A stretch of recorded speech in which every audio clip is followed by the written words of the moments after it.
এরকম এক বাটি ফ্রুট কাস্টার্ড যদি গরমে পাওয়া যায় আর মনে হয় কিছুই চাই না। এত টেস্টি লাগে খেতে, আর কোনো খাটনি ছাড়াই এটা বানানো হয়ে যায়। আর যেহেতু এত ফল দেওয়া আছে তাই জিনিসটাও খুব হেলদিও হয়। বাচ্চা থেকে বড় সবারই খুব এটা পছন্দ হবে।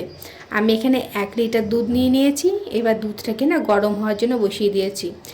একটুখানি ঢাকা দিয়ে দিচ্ছি যাতে দুধটা তাড়াতাড়ি গরম হয়ে যায়। ঢাকা দিয়ে আবার এদিক ওইদিক যাওয়া যাবে না, একটু এদিক ওইদিক অন্যদিকে মন চলে গেলেই দুধ উতলে ঠিক পড়ে যায়।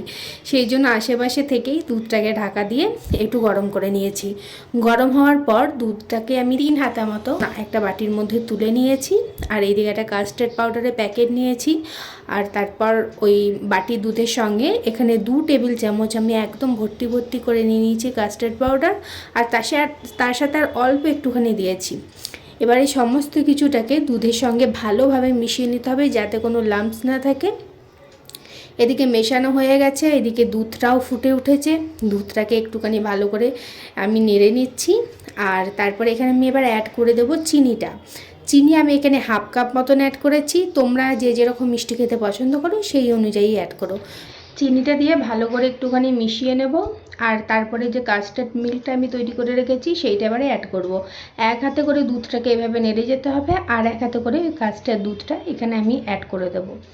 এরকম করে অ্যাড করলে কি হবে, কোনো রকম লাম্পস পড়বে না আর জিনিসটা খুব স্মুথ হবে। তো ভালোভাবে সমস্ত কিছুটাকে এখানে মিশিয়ে নিচ্ছি। তোমরা দেখতেই পাচ্ছ এখন দুধটা সেই রাবড়ির মতন বলো বা ক্ষীরের মতন সেরকম একদম দেখতে হয়ে গেছে। কাস্টার্ডে যেহেতু কর্নফ্লাওয়ার দেওয়া থাকে সেহেতু এটা একটু গাঢ় হয়ে যায়। তো আমি তারপরে আরও 4-5 মিনিট মতন এটাকে ফুটিয়ে তারপরে এটাকে আমি নামিয়ে নেব।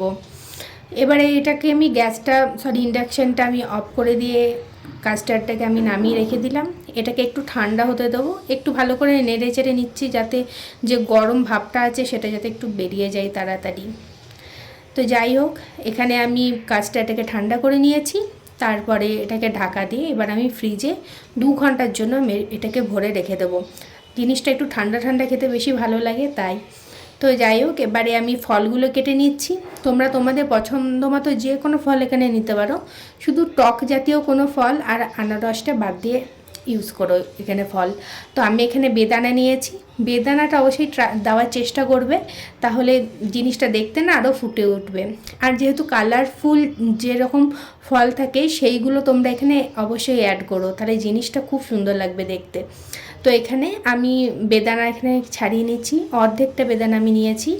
এখানে যে কালো আঙুর পাওয়া যায় সেই কালো আঙুরগুলো নিয়েছি। এটাকেও আমি একটু গোল গোল মতন করে কেটে নেব। খুব ছোট করব না, খুব বড় করব না, একদম মিডিয়ামভাবে। তারপর আমি সবুজ আঙুর নিয়েছি, সেটাও কেটে নেব। আর এখানে আমি আম পেয়েছি, বেগানপল্লী আম, যেটা ব্যাঙ্গালোরে এখানে পাওয়া যায়, খুব মিষ্টি হয়। তো তোমরা যে মিষ্টি জাতীয় আম পেলে অবশ্যই এখানে যে কোনো আম এখানে তোমরা ইউজ করতে পারো, যেন মিষ্টি হয় আমটা খালি। এরপরে আমটাকেও কেটে নেব।